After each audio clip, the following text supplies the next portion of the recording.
एक सज्जन ने मुझे चिट्ठी लिख कर दी, ऐसे ही जैसे ये चिट्ठी आई है कि साहब वो मैं कल आया था, आपने राम और भरत के प्रेम के विषय में बताया और मेरे सगे भाई साहब जो है वह हिम्मतनगर गुजरात में रहते हैं और मेरा उनसे 25-30 साल से संपत्ति विवाद चल रहा है। ना मैं उनके बच्चों की शादी में गया ना वो मेरे शादी में आए, पर कल रात सुन के मैं बहुत रोया। अब कल जब आपका कार्यक्रम समाप्त हो जाएगा तो मैंने दोनों बेटों को बहुओं को लेकर मैं जा रहा हूं हिम्मतनगर और संपत्ति के और अदालत के सारे कागज लेकर उनके चरणों में रख दूंगा और कह दूंगा भैया जो आप जाने करिए, बस मुझे माफ कर दीजिए, मुझे चरणों में स्थान दीजिए। मुझे लगता है कि यही आपका पारिश्रमिक है, यही आपका प्रतिफल है। जिस समय आप दूसरे में ईश्वर देखना प्रारंभ कर देंगे उस समय ईर्ष्या, कुंठा, बेईमानी, दुष्टताएं सबका विलोप हो जाएगा। और ये पृथ्वी इसीलिए बची हुई है अभी तक भी कि इसमें अच्छे लोगों का प्रतिशत ज्यादा है, बुरे लोगों का प्रतिशत कम है। हमारे एक शायर का शेर है कि दुनिया नफरतों की आखिरी स्टेज पर है, इलाज इसका मोहब्बत के सिवा कुछ भी नहीं। ये दोनों भाई थे, यूक्रेन और रूस, एक दूसरे के खून के प्यासे हैं, निरपराध लोगों को मार रहे हैं। और मरवा कौन रहा है? वो बाहर बैठा हुआ एक आदमी, वो यूक्रेन से कह रहा तो चिंता मत करना, हथियार कितने में मिलेंगे तू जारी रख। ऐसे बहुत लोग मिलेंगे आपके परिवार में बाहर खड़े हुए जो आपके बच्चों को, आपकी बेटियों को, आपके बेटों को आपको सिखाएंगे कि घर में लड़ाई है, जारी रख, मैं तेरे साथ खड़ा हूं। वो अपने साथ खड़े, आपके साथ नहीं खड़े हुए। जो भी व्यक्ति ऐसी बात करता मिले कि चिंता मत करना, मैं तेरे साथ खड़ा हूं, अपने भाई के खिलाफ हो जा, बहन के खिलाफ हो जा, मां के खिलाफ हो जा, समझना कि वो आपके साथ नहीं खड़ा है। क्योंकि जो आपके साथ खड़ा है वो कह रहा है कोई बात नहीं, थोड़ा नुकसान फायदा चलता रहता है। राम से सब छिना लेकिन सब मिला।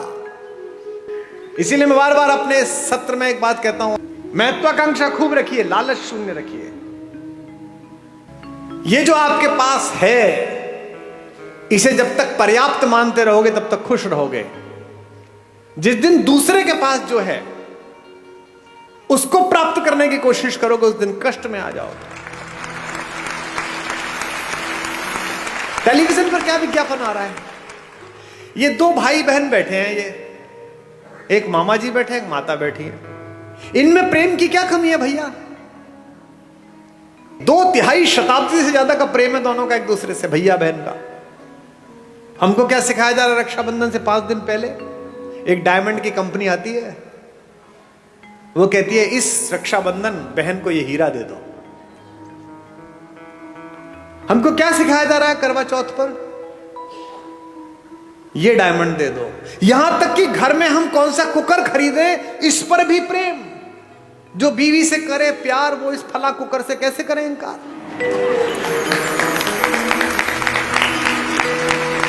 यानी जिनके घर में वो कुकर नहीं आता वो अपनी पत्नी से प्रेम नहीं करते। मेरे घर में शुरू में कुकर नहीं था तो मेरे पिता ने मेरी मां से प्रेम नहीं किया। कैसी मूर्खतापूर्ण बात है। साधनों से अगर प्रेम होता, अगर साधन प्रेम का प्रतीक होते तो राम पिछड़ जाते, रावण जीत जाता। मुझसे लोग कहते हैं आगरे में एक सफेद रंग की बिल्डिंग दिखाकर कि ये प्रेम का प्रतीक है। इसे प्रेम का प्रतीक बताते हो? ये प्रेम का प्रतीक है? अरे प्रेम का सबसे बड़ा प्रतीक तो समुद्र के नीचे इकट्ठे हुए वो पत्थर है जिन पर मेरा राम चल कर गया।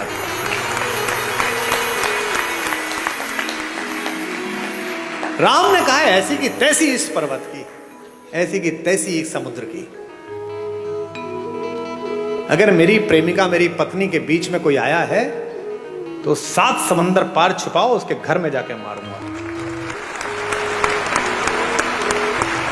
ये प्रेम है, इसे प्यार कहते हैं। प्रेम साधन पर कैसे निर्भर हो गया? महिलाएं एक दूसरे से पूछती हैं इस बार करवा चौथ पे क्या दिलाया, इस बार एनिवर्सरी पे क्या दिलाया? नहीं, उपहार देने चाहिए, लेने चाहिए, अच्छी बात है, पर इससे प्रेम कैसे जस्टिफाई हो रहा है?